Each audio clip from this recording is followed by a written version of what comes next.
All right, baby, it is November 12th, 2025.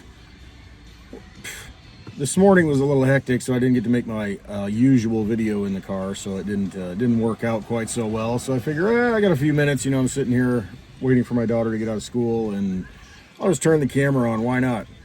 I talk to myself. I might as well talk to myself for a reason. Yeah, we've got, it looks like they're going to open the government back up. The kids are in the background playing on the playground.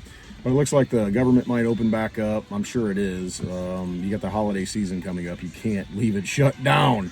You can't have the government shut down. You can't have these airlines, having the issues that they're having. And so people will be forced to support the reopening of the government. Plus, they're incentivizing you, apparently, with a couple grand, couple $2,000, a little payout.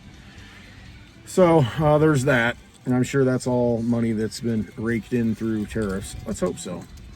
That'd be nice, make some dividends on American investment. But America's got a lot of road to go in order to be that superpower again, where everybody wants to play ball in the system.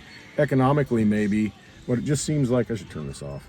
I went to the thrift store, got me some Kenny Chesney CDs, and so making my collection, building it up. I also got a pretty cool shirt. I don't know if I can reach it here. Yeah, here we go. This one's for Paulie P. Got me a pink shirt. I don't know. I think it looks pretty decent, doesn't it? And match my toning. A little black underneath, black and pink. We'll see. Fits good. A couple bucks, $2 for that. The CDs are $2, which I almost feel like it's a little too expensive, because I went to the other thrift store and it was only 10 cents, but their selection was really bad. Didn't have a whole lot. BMG leftovers, for a penny. You remember that? You used to send them in and get 15 for a penny, and then you have to buy a bunch of them at full price, like 16 bucks. Back then, that was a lot of money, in the 80s. For the next, I don't know how long. It was ridiculous. It was funny, though. You'd get that first package and be like, yes, I'm winning so big I can't take the winning for only a penny. Can't even get a penny now. The lady at the thrift store, she didn't have any pennies in her drawer, so she bought some out of the little donation bowl that they have there. No pennies. Went to the bank and asked, hey, I think I can get any nickels? I said, can I order some nickels? Because last time I went in, she's like, we don't have any. And so, I was kind of schmoozing a little bit and said, oh, yeah, can I order some, And she's like, I don't know. And then she goes back and checks for me. We don't have any that we can sell. So I'm not sure. She's going to find out the manager wasn't there, so she couldn't make an executive decision. So I'll go back in when she's in there and just ask and see if you can do that now. Not really sure. As I've said before, I imagine you're going to have the nickel going away.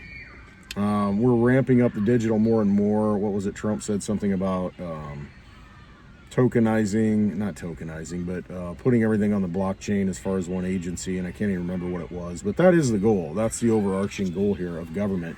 They're going to roll you into a digital system. You are going to go digital. It's just much more efficient. It makes more sense. They can track everything. You can track every address and see what happens. And so it's very important, I think. That's why I think you've seen a little bit of a bump in privacy coins. There's that narrative out there because it is important to have privacy. Some of the coins are completely private. And, I won't mention any, but there's one that saves all the transactions. And, with Mimblewimble, it's a little bit different with Litecoin, MWeb. It's much more efficient, and it trims out all of the things that are not necessary. So it makes the code much more efficient, and it makes Litecoin expandable as far as capacity. So it's a pretty good thing. Pretty amazing the more I look at it, and I look back at all the steps that Charlie Lee put in place and kind of steering the ship and guiding the ship, so to speak.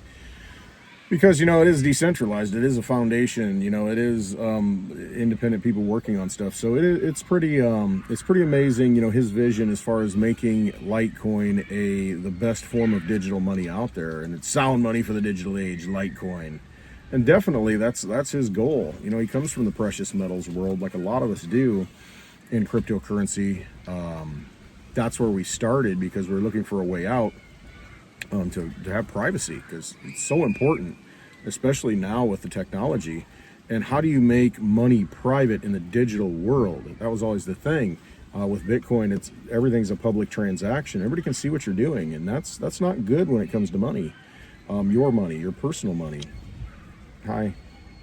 So Litecoin accomplishes that privacy layer, that so that nobody can see what you have and what you're sending. So it's a very important thing, and it's optional. Hi, Tilly. I know all the action here, all the noise and all the movement, right before school gets out, they get all excited. And she's looking for squirrels over here. Definitely is. So yeah, as we go into this digital age, and I think we're going to move pretty quickly. Yeah, very quickly. I look for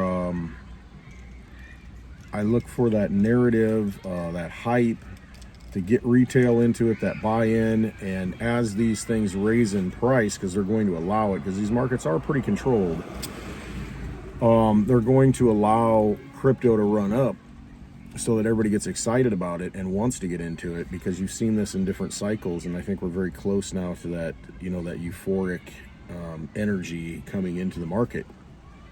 And that will be a perfect, opportunity to take advantage of if you are the powers that be.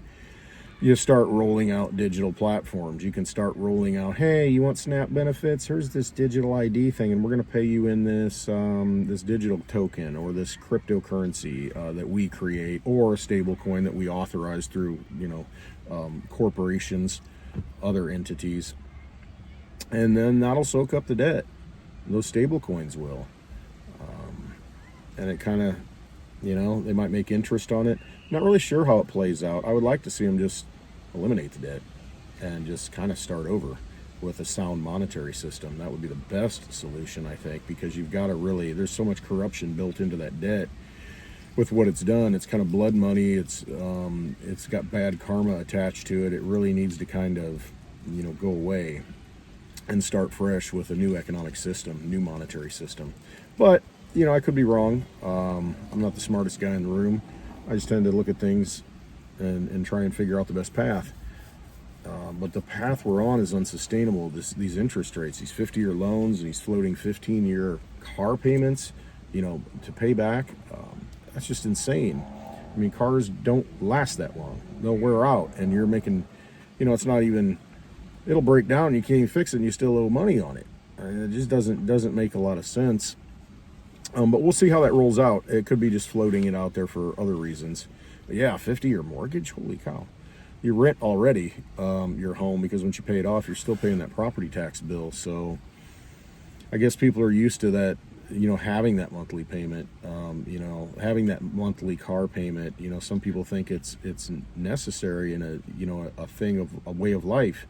There's a car salesman I know who, that's what he said, well, everybody's got a car payment.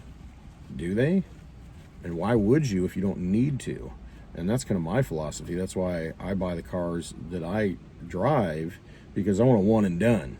I want to pay for it and I want to own it. And yeah, you got to put money into it because they're older vehicles, but I don't need all the luxuries. I don't need all of the fancy things. I don't need Bluetooth. I don't need the touch screen and the backup cam and all that stuff. I got a dog that'll bark, when I back up. We'll say, hey, bark at somebody. They'll let me know. So I really don't need all those things. And I think going forward, at least in my life, and I've seen in other people's lives, it's a stripping away. It's what's important. What are the things that are necessary and proper? What are the things that you really need? And we talked last night in our space about, what do you really use on a daily basis, all the things that you have? You look around your house, you look around, in your car. I mean, what are the things that you really need? What are the important things? I mean, most of the things you don't even use. You have things stacked up in bins, here or there, in a shelf, in a cabinet, on a shelf in a cabinet. I mean, and do you really use those things on a daily basis? What do you need on a daily basis? And I think we could definitely pare back quite a bit. The bigger the house you get with that 50-year mortgage, the more you got to buy to fill it. And you just clutter your life up with things, and it takes away from, the purity, the essence of who, who you are, essentially. It clouds that, you're kind of like that core emotion of the onion, when you cut that onion, you cry. But we've just been layered and layered and layered upon with a lot of things that really are separating ourselves from who we are. They're not necessary. How many knives do you need? How many forks do you need? How many this, or and I suffer from that. How many do you need? Well, there's the downstairs, there's the upstairs, there's out in the bar, there's, and you think of, okay, instead of running back and forth for things, you have multiples. But how much do you really use? Is really what it comes down to. So I'm taking a look at things and thinking, okay, what do I need to get rid of? What is just a burden in my life because it's there, I don't use it, it's in the way, it's not necessary to my existence. Do I really need to be hanging on to some of this stuff? It's good to have things that you need because you may need them going forward, but to continue, did I need that shirt? No, but for $2 it looks pretty good. Just saying, I might look good going out one night. We'll see. Not that ever happens. But someday, just don't grow, grow out of it. No, I'm in a pretty good spot right now. I really am. I got my diet fine-tuned. I don't even want to call it a diet. I've got my lifestyle, my eating habits fine-tuned to where I'm on a good place. And so I shed, some of the things I didn't need, the weight, some burdens in my life, some things that were causing me to be not the person I am, and anchors. And so it's good to take a look at that stuff. Don't leave that life of quiet desperation. I think it was Henry David Thoreau said. It's you don't.